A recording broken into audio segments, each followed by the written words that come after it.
cuesta tanto dar el primer paso? Y si nunca es el momento correcto para empezar, ¿qué pasa si al intentarlo me doy cuenta de que no soy suficiente? Séneca una vez dijo: lo que más teme el hombre no es la muerte, sino el comienzo. Y con esa frase nos recuerda que el inicio siempre ha sido un terreno áspero para la humanidad. Empezar exige enfrentarse a lo desconocido, y lo desconocido suele parecer más amenazante que un fracaso concreto. El fracaso tiene forma, números, resultados, un final visible. El inicio, en cambio, es una bruma donde todo es posible, y justamente por eso da vértigo. El miedo a empezar se alimenta de preguntas sin respuesta. ¿Será suficiente lo que tengo? ¿Estoy preparado? ¿Qué pensarán los demás? Cada una abre la puerta a la parálisis. Mientras tanto, el fracaso puede sonar incluso liberador. Al menos allí se sabría a qué atenerse. Se conocerían los límites. Se habría recorrido un tramo. El inicio es distinto, porque arranca en una página en blanco que no da pistas ni manuales. La mayoría de nosotros se queda atrapada en ese instante previo, ensayando 1000 veces el mismo salto sin atreverse a hacerlo real. Y es curioso, el miedo al fracaso suele ser menor porque ya lo imaginamos. Lo hemos practicado mentalmente hasta hacerlo familiar. Pero empezar es otra cosa. Es salir de la teoría. Es firmar con hechos lo que hasta ahora ha vivido en pensamientos. Ese es el terreno donde las dudas crecen como sombras largas. En el fondo, lo que tememos no es tanto fallar, sino exponernos. Dar el primer paso significa aceptar que dejamos de ser espectadores y pasamos a ser protagonistas de lo que ocurra. Y esa responsabilidad, esa desnudez frente al mundo, suele pesar más que el miedo a caernos en el intento. El miedo a empezar suele ser mayor, porque lo desconocido siempre pesa más que lo conocido. Nuestro cerebro prefiere moverse en terrenos familiares, incluso si esos terrenos incluyen la posibilidad de fracasar. Es como caminar por un sendero oscuro. Aunque sepas que puedes tropezar, al menos ves el camino frente a ti. Pero cuando estás en la línea de salida, el terreno todavía no existe.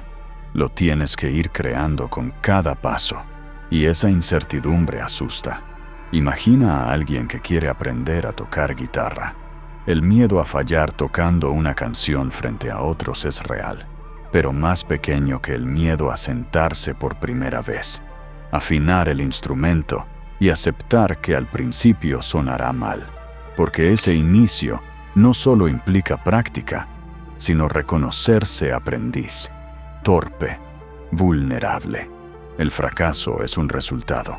Empezar es un cambio de identidad.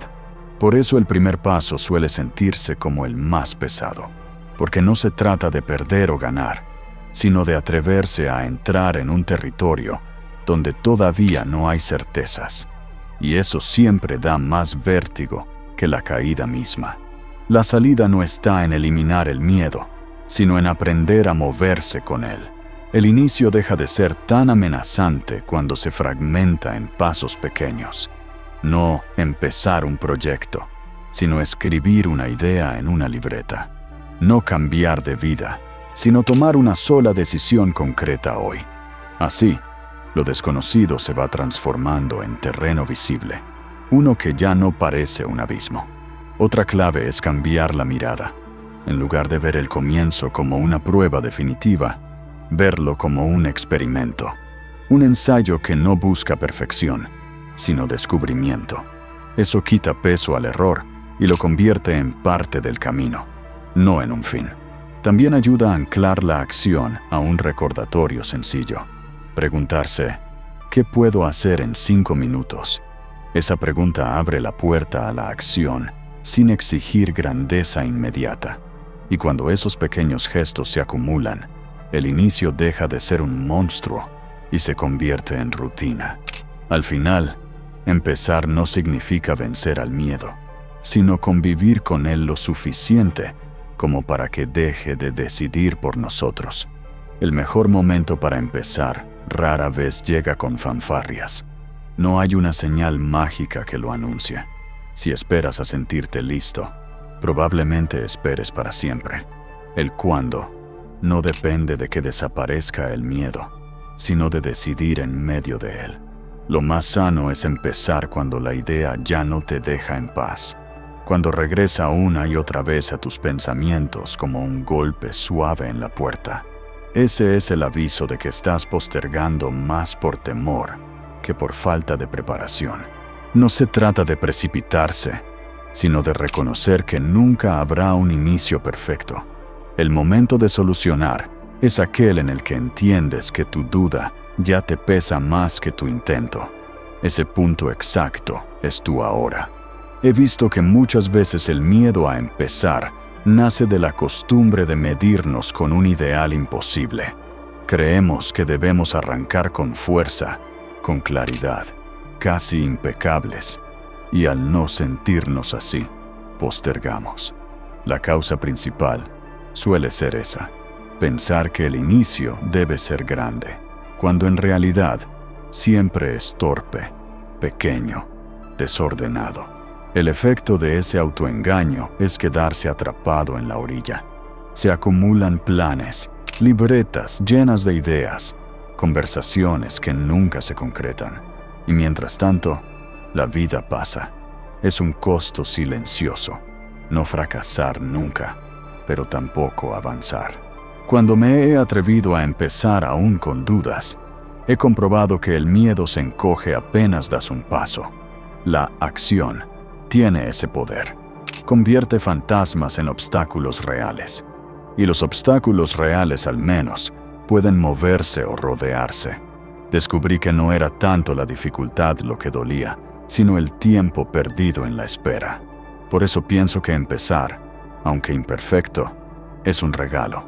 No te asegura éxito, pero sí movimiento. Y moverse siempre enseña más que quedarse quieto. La enseñanza es simple y áspera a la vez. El miedo no se vence antes de empezar. Se disuelve mientras caminas. Cada paso lo encoge un poco, hasta que descubres que no era tan grande como parecía desde lejos.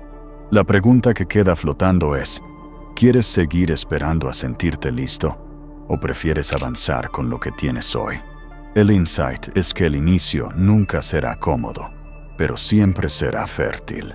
Empezar no te garantiza llegar, pero sí te abre la única puerta que el miedo quiere mantener cerrada: la de intentarlo. Empezar siempre pesará más que fracasar, porque exige mirarnos de frente y aceptar que no tenemos todas las respuestas. Pero esa incomodidad es justamente la prueba de que estamos vivos, de que algo dentro de nosotros quiere crecer. El miedo al inicio no es un enemigo a derrotar, sino una señal de que estamos saliendo del terreno conocido. En lugar de esperarlo todo claro, podemos elegir avanzar con pasos pequeños, confiando en que la claridad llega en movimiento. Fracasar duele menos que no intentarlo. Y al final, lo que más marca la diferencia no es cuánto nos equivocamos, sino cuántas veces nos atrevimos a dar el primer paso.